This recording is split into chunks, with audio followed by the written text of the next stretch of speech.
রাজনৈতিক দলগুলো নির্বাচনে নারীদের প্রাধান্য দেয়নি এমন দাবি সমাজ কল্যাণ এবং নারী ও শিশু বিষয়ক মন্ত্রণালয়ের উপদেষ্টা শারমিন এস মুর্শিদের। বলেন, প্রশ্নের সম্মুখীন করা হবে রাজনৈতিক দলগুলোকে। দুপুরের সচিবালয়ে এক সংবাদ সম্মেলনে এসব কথা বলেন তিনি।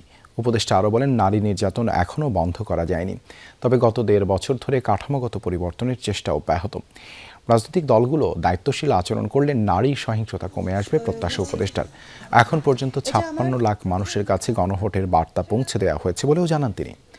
এছাড়া আওয়ামী লীগ প্রসঙ্গে এক প্রশ্নের জবাবে নারী ও শিশু বিষয়ক উপদেষ্টা জানান, নির্বাচনে দলটির না থাকার দায় অন্তর্বর্তী সরকারের নয়, বরং দেশের জনগণের কাছে তাদের এই দায়। দলীয় সংকীর্ণতার জায়গাগুলো ব্যাপারে অবশ্যই বলতে হবে, নিরাপত্তার জায়গায় অবশ্যই বলতে হবে। আমি মনে করি নারী ও শিশু মন্ত্রণালয়ের এটা নৈতিক দায়িত্ব। বিশেষ করে মেয়েদের ব্যাপারে আমরা যে বিষয়গুলো আমাদের চোখে পড়বে এবং আমরা চাইব সেই মেসেজগুলো রাজনৈতিক দলগুলোকে দিতে, এবং তাদের দায়িত্বশীল আচরণ কিন্তু এই নির্বাচনকে ঠিক রাখবে।